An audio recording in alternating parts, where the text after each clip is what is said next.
The CW and the Arrowverse truly had a lot of potential, and unfortunately, it is pretty sad that it ultimately did not live up to its potential. Now, the CW began in 2006, right? And it was a TV network that was meant to replace the WB, which ran shows from 1993 up until 2006. And the shows most famously are Buffy the Vampire Slayer and Smallville.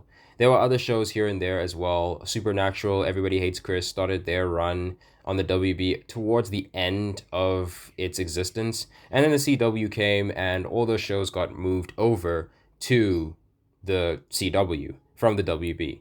Now, the CW was pretty much just running, your run of the mill set of shows. They were carrying on with their run at Smallville, which was their most successful show. Towards the late 2000s and the very beginning portions of the 2010s. But when Smallville ended in 2011, there was a new show that was on the horizon. They wanted to do more stories with more superheroes, seeing the success of Smallville. And thus, in 2012, The Arrow was born, the series that was based on Green Arrow, one of DC's more popular characters, but also underappreciated characters. And with the Arrow, they pretty much gave Oliver Queen the Batman treatment. They kind of turned him into a Batman type of character. Now, he was already a billionaire, this, and this type of thing, but Arrow was meant to be kind of the Batman of what would become a continuing and expanded multiverse of different characters, right? So Arrow dropped in 2012, and season one was very successful. People loved it. It had great action, it had great writing, the fight choreography was great, the story was interesting, and all in all, it was a very successful season of television. And from there, they wanted to continue. So they dropped the second season of Arrow, and then again, the second season was very successful and it was well acclaimed. People loved it, right? But they wanted to do more. They wanted to go bigger and expand even more. So in 2014, they came around and decided to drop The Flash, which is one of the most popular superhero shows of the 2010s decade. And it's recognized for some of the right reasons, but also a lot of the wrong reasons, right? And this is where things could have slowed down from here. They had the Arrow and they had the Flash. The first season of the Flash and the second season were both very successful as well. They could have slowed down here, they could have stopped, but they wanted to continue. So as the years went on, 2015, 2016, they came out with Supergirl, they came out with Legends of Tomorrow. They were expanding this universe more and more essentially, and they were still getting a lot of success. But what people started to notice is after the second season or the third season of a lot of these shows, the quality kind of started to decline, essentially. You would start to notice that the writing wasn't as sharp, it was becoming cheesier. It was already slightly cheesy, more specifically with The Flash and Supergirl, but even with Arrow, you started to notice like a decline in the quality of the writing. And from there, there's a lot of other issues that started to become a lot more noticeable. The CGI was a very obvious, very glaring problem. I mean, it wasn't exact. It's not like the Flash or Supergirl had like the most amazing, like breathtaking CGI or anything. But I mean, it wasn't bad for, 2010s television at the very least, right? But you started to notice that it slowly became worse and worse as the shows went on, right?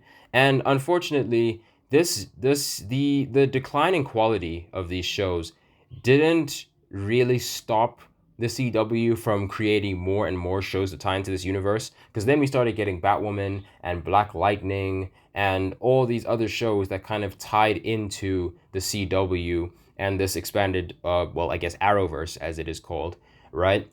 But the seasons of the original like founding shows weren't becoming any better. After season 3 of Arrow, it just completely went off the rails, and it became almost unwatchable. I remember watching Arrow for the very first time during the COVID era in 2020, and I remember enjoying the first two seasons. They were really good. They were really solid, right? Then I watched the third season and I was like, okay, something here isn't. There's you start to notice that there's a dip in the quality, right? It's not hitting the same as the first two seasons were. First two seasons were great because of the writing, character development, the action, the fight choreography, and you could still feel some of that in the third season, but it was to a much lesser degree. So I was very skeptical going on with the show, and then I watched season four, and I was like, okay, yeah, this isn't going anywhere, right? And then I was really, really nervous, right? Because the first two seasons were fantastic, and then the season three and four were very disappointing. So I had no idea what was going to happen. And then I watched season five, and I was like, okay, well, we're starting to see a bit of a comeback here because season five was kind of like a return to form in a way, and it had a much better villain than the previous two seasons did, and the story was starting to feel a bit strong again. The writing was slightly stronger again, but it still did have some of those issues that I experienced in season three and four, and I'm sure many people experienced with the writing, with the cheesiness of it all, right? And then after season five, it just completely like fell off entirely. There was no coming back at this point, right? The same issue with the Flash, except with the Flash after season two, there really was no season where there was like a slight return to form. Pretty much every season after the second one pretty much turned into a cheesy train wreck, essentially. The villains were terrible. The fight choreography, or like there's only some highlights. I mean, the speedster, like the way in which the Speed Force worked in this like live action world, it was kind of cool. I did enjoy it, right? The running scenes, I thought they were great, right? But a lot of it was just really cheesy and poorly done. The CGI wasn't great, especially for some of the villains. The way that they handled some of the villains is also terrible. I enjoy the way they handled Reverse Flash, and Zoom a little bit, but Savitar for me was a bit disappointing, and Godspeed was also disappointing, and then there's also the whole thing with Red Death, and like the show just continued to tank in quality, and it never really recovered. There wasn't a season where I could say, okay, this is slightly better than what we saw before. It got worse and worse with each continuing season. And then Supergirl, honestly, was just a lost cause after the first season. I enjoyed the first season, but after that, I kind of just got bored. And it's not because Supergirl is particularly like terrible, awful. I just found it to be incredibly boring and uninteresting after the first season. Um, but I still continued to watch it, and I still found some highlights in there. But ultimately, these shows, you start to notice that these shows aren't what they used to be when they first came out, right? And then obviously there's the other ones outside of like the core three. There's Black Lightning, which never really interested me that much. Batwoman, which might actually be one of the worst TV shows I've ever watched. And then there's some other stuff like Gotham Knights that ran for one season. I'm pretty sure that thing got canceled. It's just no, awful. Um, Legends of Tomorrow was very inconsistent. Some seasons were good, some seasons were really bad. Like it was just very meddling in terms of the quality. It was very inconsistent. And honestly, I had no idea like what to make of this world. Now, there are some highlights to it, right? For the first off, I do actually appreciate that the CW and the Arrowverse were able to adapt storylines from the comics into live action that I would have never imagined. Like I would have never imagined in a million years that they would bring Crisis on Infinite Earths into live action form. Like I'm actually surprised that they managed to do that. And for the most part, I did enjoy that whole story. I did think it was interesting to a certain degree, but that's because I love Crisis on Infinite Earths from the comics. But ultimately, again, it still had those same issues that the individual shows have with the writing and the direction and the CGI and the special effects. I was really disappointed by the Anti-Monitor in the Arrowverse. And I mean, again, I can't blame them. I really can't blame them, right?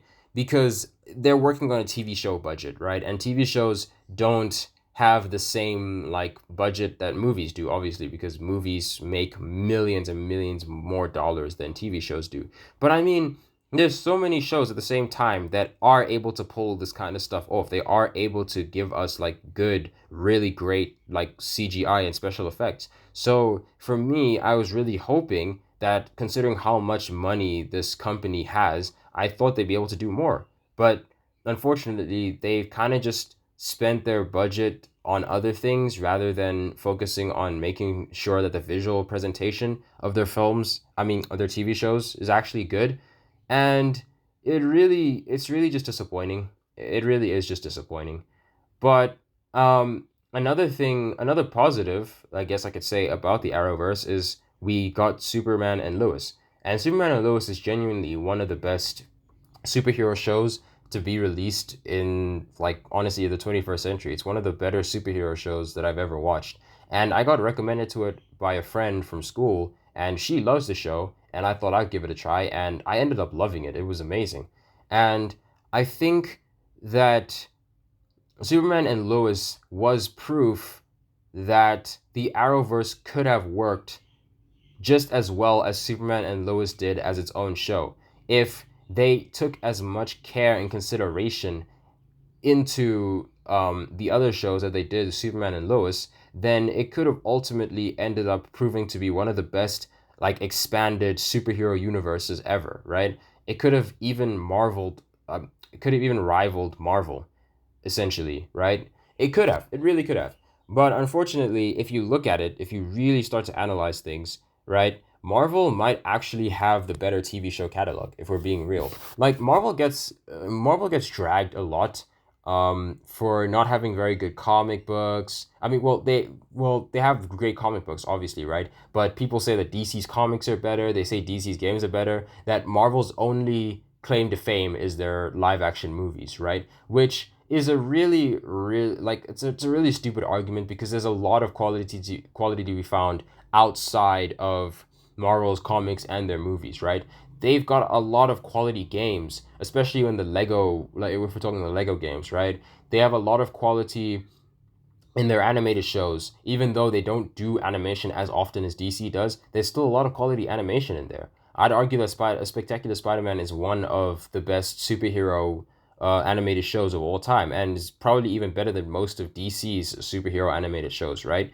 Marvel, when it comes to their like animated television, they're for the most part they're very much quality over quantity as compared to their movies, where it's these days it's mostly just quantity over quality. But we have seen a resurgence this year, in terms of Marvel's films, so that's really good, right? But it's always been the idea that DC just does television better, right? And from an animated perspective, I can understand where you're coming from. But from a live action, like if you're actually out here trying to defend the Arrowverse and like make the case that it's like really good or fantastic and it like triumphs over Marvel's live action shows, then you really need to tap into Marvel's live action catalog because Daredevil alone, the Netflix Daredevil alone is better than every single DC live action show ever created. Like there is no competition there, right? And if you want to have an argument with it, we can have an argument, we can talk about it, right? But there really is no competition if we're being serious, if we're actually like being honest with ourselves. There is no competition. It's really just it's really just the facts, right? A lot of like the live action shows that Marvel has come out with ever since Disney Plus was created are really starting to outshine a lot of DC's live action television. I'm talking Moon Knight, I'm talking Loki. Like there's so much quality live action Marvel shows that have come out. And even if we go beyond like Disney Plus, man, I mean, I'm talking stuff like Cloak and Dagger, The Runaways, the Defender Saga, a good chunk of Jessica Jones, some of Luke Cage. You know, there's a lot of quality to be found in Marvel's live action catalog, right? That would absolutely destroy the CW and the Arrowverse, because CW and Arrowverse is really where a lot of DC's live action power is, but that power is mostly in quantity and not quality. Because if you actually watch these shows, you start to realize, okay, this show is low key like not that great, right? It's really not that great. So it's crazy to me that people will still defend DC's like live action TV shows and say that they're way better, even though there's only a couple that really stand the test of time and you can truly say are actually great, right? And the CW and the Arrowverse had a lot of potential. They really did. They had so much potential. Unfortunately, I just don't think that they truly lived up to that potential because they didn't take as much care and consideration when making a lot of these shows. A lot of these shows were pretty much adapting like characters from the comics who didn't really have a lot of staying power in the live action. Like they wanted to give the Flash some love, they wanted to give Green Arrow some love, they wanted to give Supergirl some love, and I can respect it and I can appreciate it and I can see that they did have heart, but the effort didn't match the heart, essentially, right? And I they were bold and they were ambitious, which is another thing I can give them credit for. The Arrowverse was very bold and ambitious with what it was able to do. The Earth X storyline, again, Crisis on Infinite Earths, like, and they even had musicals with like The Flash and Supergirl at some point, right? So there's so much that they've done, and they've taken a lot of like they've really pushed themselves and are very brave for doing some of the stuff and adapting some of the storylines that they were able to adapt, right? And I do appreciate that there's a lot of comic book characters which we've never seen outside of the Arrowverse get put into the Arrowverse and be done with at least a decent amount of like effort, right? It was a decent amount of effort adapting some of these characters. But at the end of the day, it's like it doesn't take away from the fact that a lot of these shows still have poor like writing, they still have poor direction, they still have terrible CGI and special effects. And I mean, goodness, man. I mean, just watching The Flash, like Iris alone is enough for me to just turn off that show completely. Like Iris is genuinely one of the most insufferable and like poorly written female characters I've ever seen in a TV show or a movie. Like I actually can't stand her. And it sounds like an exaggeration, but like genuinely, Iris West might actually be enough for you to like just turn off the television and not want to watch The Flash anymore. She's genuinely insufferable. I can't stand her. And the other shows don't really have that many characters like that, but with the Flash specifically, like Flash is enough to really bring this universe down, right? If the Flash was genuinely like really good, I could have seen a lot of hope and potential. And the Flash is the longest running out of all these shows. It ran for 9 seasons. Every other show, even the Arrowverse, Arrow is like the godfather of this universe, and his show only ran for 8 seasons. The Flash had 9 seasons. Supergirl had 6 seasons or 7 seasons. Black Lightning had 4 seasons. Batwoman had 2 seasons or three. I can't really remember. I don't think I ever like if there was a third season, I probably didn't watch it. But yeah, dude, like Flash is the longest running out of all these shows, man. I mean, if the Flash stayed consistent the way it did in season 1 and 2, then it genuinely could have really helped bring this universe up. But unfortunately, Superman and Lois, as great as that show is, isn't enough to carry the Arrowverse, which is why it ultimately just pretty much got destroyed in the end. It's basically not a thing anymore. The Arrowverse is pretty much over. It's done, right? The Flash season 9 is pretty much the conclusion to the Arrowverse, and it had a great run in the beginning. It really did have a great run in the beginning, but in the end, it just fell apart completely. However, there is an upside to all of this, the CW and the Arrowverse failing, right? With James Gunn's new DC universe and the reboot, we're starting to see we're hoping that we're going to see some much better movies and also television. We've got like great movies coming out, and I'm praying that there's a lot of great television that matches it as well, because I do believe that James Gunn has the potential to create a much better, a much stronger and more cohesive live action universe for DC with the movies and also TV shows, right? And it's really sad because the Arrowverse is pretty much a lot of the Arrowverse is like childhood shows for I guess a lot of people.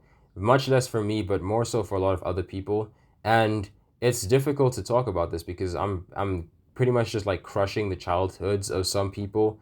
But as we get older, we kind of have to face the facts that as cool as it is to see these characters in live action, and as cool as it is to see the Flash running around and fighting Reverse Flash, and Arrow doing this and this, and Supergirl flying around and doing this and this, and teaming up with her cousin Superman and stuff. It's cool, right?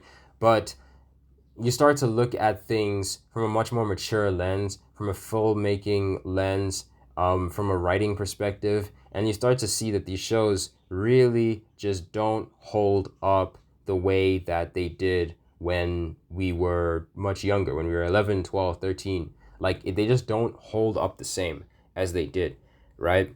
And I'm really hoping that some of the actors can get maybe roles in James Gunn's new universe. I mean, I like Melissa Benoist as Supergirl. I really dig Stephen Amell as Green Arrow. I love Grant Gustin as the Flash. I think he's still to this day probably the best live action Flash because I don't like Ezra Miller.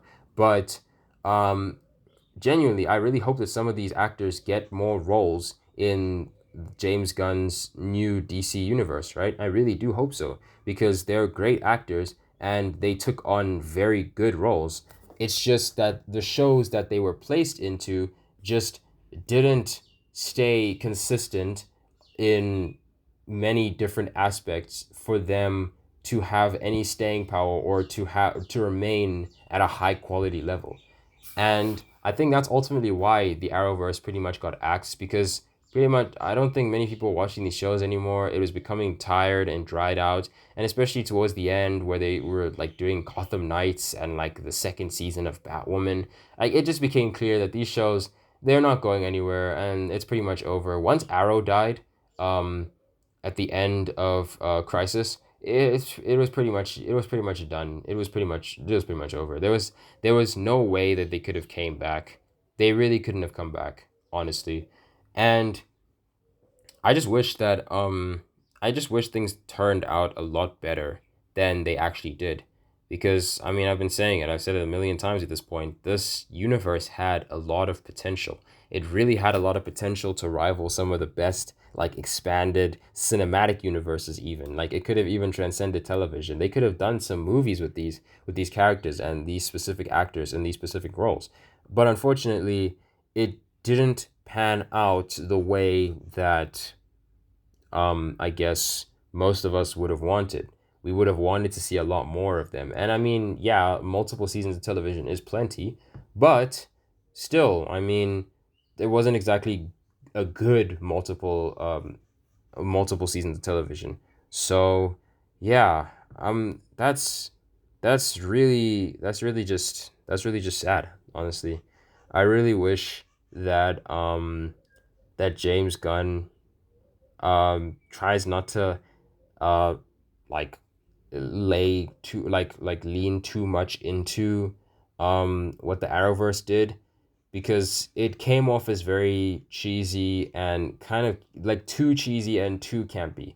Like James Gunn's Superman, people would argue and say that that movie's cheesy, is too campy. No, but that movie was done right. It was done proper. It was like the perfect way to create and represent Superman in a film, right? But with the Arrowverse, a lot of the stuff, especially with certain characters who shouldn't be as cheesy as they were portrayed to be, it was just too much.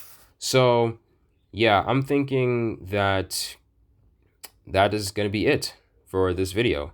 Thank you so much for watching, and please subscribe if you haven't already, and I will see you in the next video. Goodbye.